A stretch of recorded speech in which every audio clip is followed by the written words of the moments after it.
Lately, I've noticed a particularly strange trend. While movies are being stretched longer for streaming services, television seems to be doing the exact opposite. Instead of 24 episodes per season, now the normal is around 10. Instead of lengthier seasons, now it's all about limited series. It seems like we're getting less and less of the shows we want to watch and more of the movies that we don't. But why? What's changed in the last decade to cause this decline? Let's go back to the start. In the good old days, television shows were even longer than 24 episodes. Back in the 80s and 90s, it wasn't uncommon for them to even reach the 30 episode length mark, with some going even beyond that. Part of the reason this happened was to reach commercial syndication, a process in which, when deemed worthy enough based both on viewership numbers and, importantly, total length time, a commercial television distributor would purchase the rights to that show so that they could place them over and over again as reruns in their lineup on TV. But you needed enough episodes to justify such an investment. The other reason why episodes were likely longer is, well, there wasn't really anything else to watch. Even though the length of a season for shows were longer, the number of shows produced back then was far less. To me, it was almost like an inverse kind of relationship. Less shows, more episodes. This is what became the standard in the 2000s and early 2010s, where here most shows followed a seasonal cycle that began with a North American calendar structure. Beginning in October and ending in May, a television show produced during this period aimed to span the time during which the holidays proceeded. More people on holidays, more people watching TV. But then it all began to change with the dawn of a new revolution: streaming services. Go to Netflix.com, make a list of the movies you want to see, and in about one business day, you'll get 3 DVDs. Keep them as long as you want, without late fees.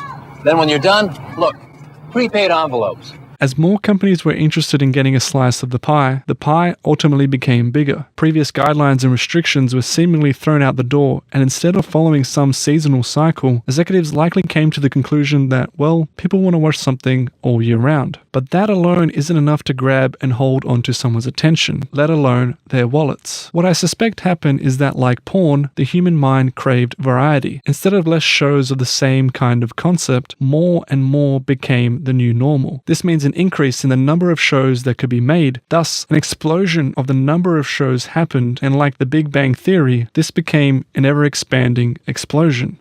He's got a heartbreaking decision to make about whether his best friend lives or dies. His best friend's a talking pie.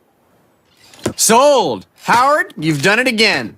From Netflix originals to Disney spin-offs to every conceivable comic book adaptation, the sheer volume of shows produced in the last 5 years is likely enough to consume all of the shows produced in both the 80s and 90s alone. But almost like a law, that inverse relationship seemed to maintain, and it kind of makes sense. Not only is there a finite amount of money and resources to produce these shows, there is also a limited amount of time the audience has to watch them. More television shows in a year ultimately means less episodes of each is needed, just so that they can all be squeezed in. People initially lampooned the fact that British shows like The Office were only 6 episodes long, while their American counterparts were 24. Now, it's become the standard. But what's better? Has quality overpassed quantity? In some ways, yes. With each year that passes, the television shows of today are better produced, better written, and better filmed than the ones in the past. From both the writers to the budget, everything is getting bigger and better in a good way, leading even myself to view it as the golden age of television, especially when compared to the strange mixture of movies we have now. But at the same time, throwing money at stuff that is new simply for the sake of being new isn't the best use of resources. A shiny new thing doesn't always mean it'll be good, and it's when risks like these are taken that government executive bodies justify why they always play it safe in their average lineups. It's also the reason why we see more shows being cancelled after just one season. The worst part, however, is when there is a really good show and one that you are just so absorbed by, but it ends ever so briefly after a short runtime. You feel almost cheated somewhat, almost like it was a tease in some sense. As writers, you always want to leave the viewer wanting more, but you also want them to enjoy being taken by the world you've created. You don't want them feeling irritated when it suddenly all ends. Instead, you want them feeling content, like it was the exact right amount of time for them to feel just happy with what they were given. That's the balance that needs to be maintained. That's the feeling you want to achieve. So to me, this new trend of making less shows is a strange step back in the right direction. But maybe it's more so a sidestep, one that could ultimately lead us to a better path, with bold new adventurous grounds to explore, but hopefully one where we can enjoy and stay in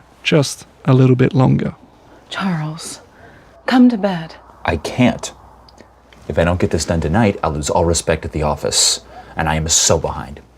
So behind on all the TV I have to watch. You're always behind. You're always trying to catch up. What about your real life? This is my life.